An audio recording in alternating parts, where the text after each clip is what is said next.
stories we know are not always the only possibilities. Destiny sometimes takes unexpected paths. What if a single gesture changed the course of history?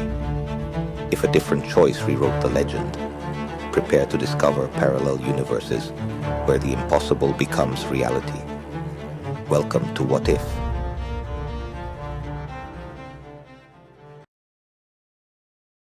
The Admirable Order. Narrator Sauron Myron. Intro.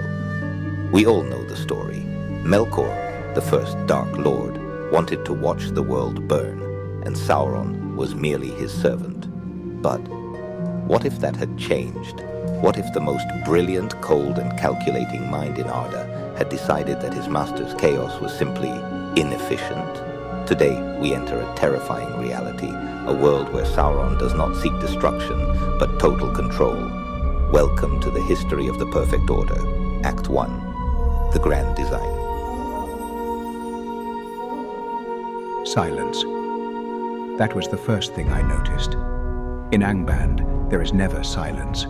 The forges roar without rest, the orcs shriek, the Balrogs breathe like living furnaces, and above all, the earth itself groans under the weight of his will. Noise is the natural breath of this fortress, but in that instant, the entire world had stopped.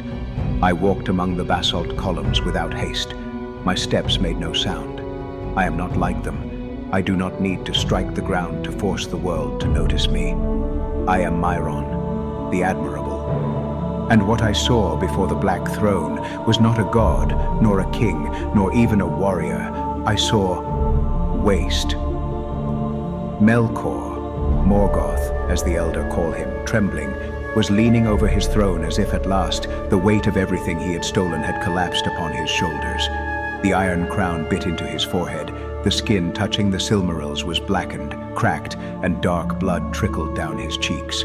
Even so, the jewels shone, defying all shadow. They were not his. They never would be.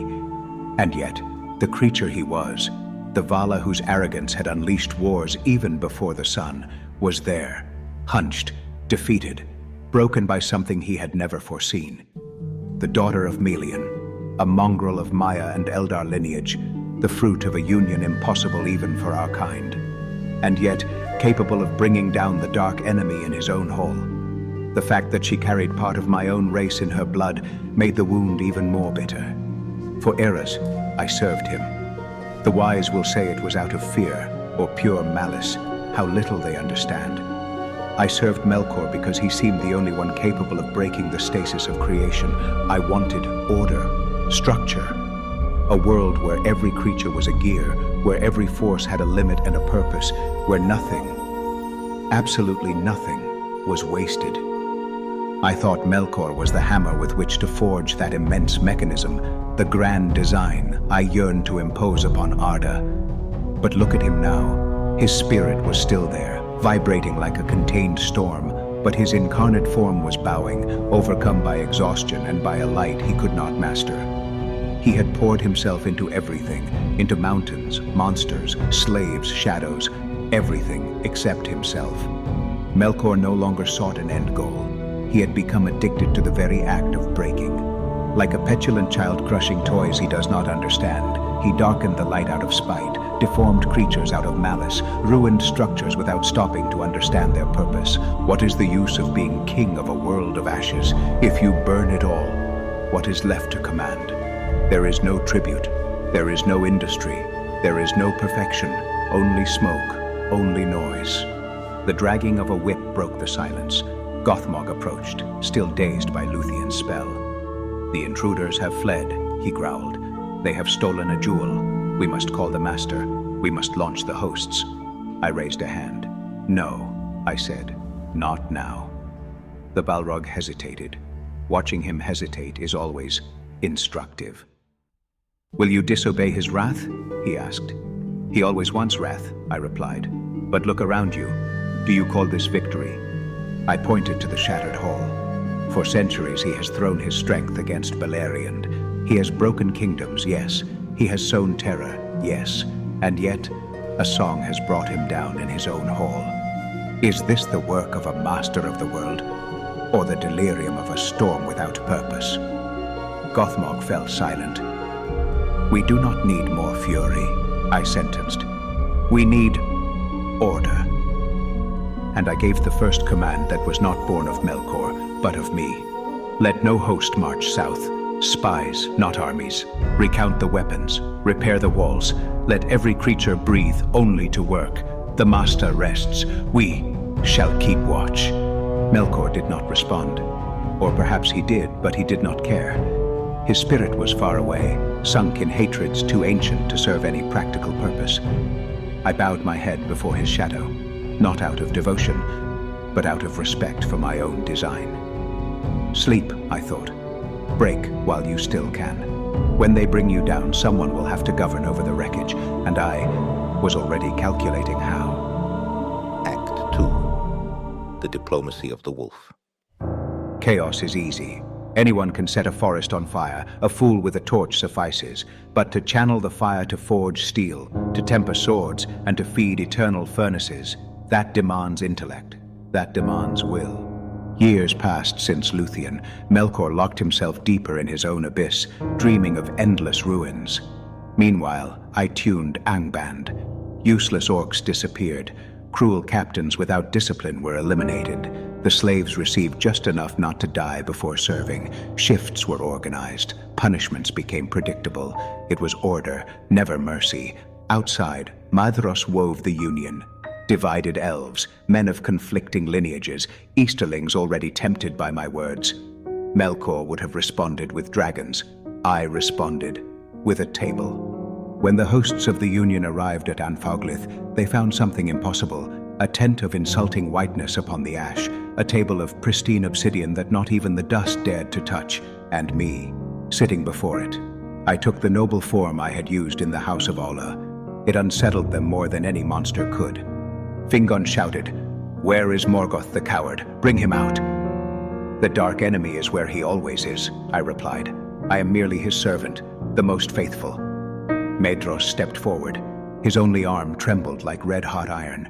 "Gorthor," he said, "your words are poison. Speak, but do not expect faith." "I do not ask for faith," I said. "I offer you numbers." I pointed to the plain. "Count the lost kingdoms. Count your dead sons. Count the centuries of war. Every time you raise your hope, the entire world groans with the collision. And yet, you believe that hope bends the shadows. That is not bravery. It is a poorly planned calculation." Fingon replied, "Hope has allowed us to resist." "Hope," I said, "has merely allowed you to bleed for longer. Nothing more. If you fight today, you will die. If you listen today, you will live. The question is not destiny, it is pure calculation." Fingon gritted his teeth. "We will not accept living under the enemy, not even under a reasonable enemy." "Freedom has a price too high even for you," I replied. "Accept limits, accept borders. Stop filling the earth with corpses for impossible promises." The men of the East lowered their gaze. The elves did not. I registered every crack in their resolve. The rest is history. The Nirnaeth was inevitable. They came, they fought, they died. The Easterlings turned against them at the precise instant. The dragons did not charge blindly, as they did so many times under Melkor's fury. They attacked only where I pointed. Brute force, applied with precision, ceases to be chaos. It becomes hygiene. Unnumbered tears and an invaluable lesson. Fear serves, but order dominates. Act 3. The Ring of Perfection. After the Nirnaeth, Beleriand surrendered. Melkor gloated. I saw something else. A system on the verge of collapse. The dragons were expensive. The Balrogs irreplaceable. The orcs numberless but foolish. The men of the East useful but volatile. Everything depended on a Vala who could be called to account. Thus began my true work. In the depths of Angband, I experimented with what I had intuited for centuries. That will could be extended through objects. I did not touch the Silmarils.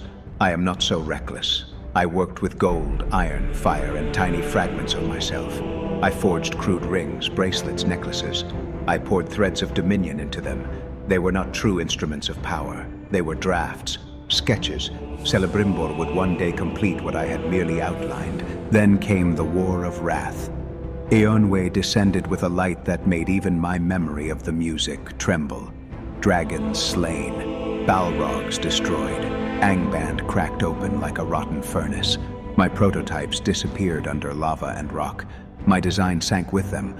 The Valar saved the land by destroying all of Beleriand.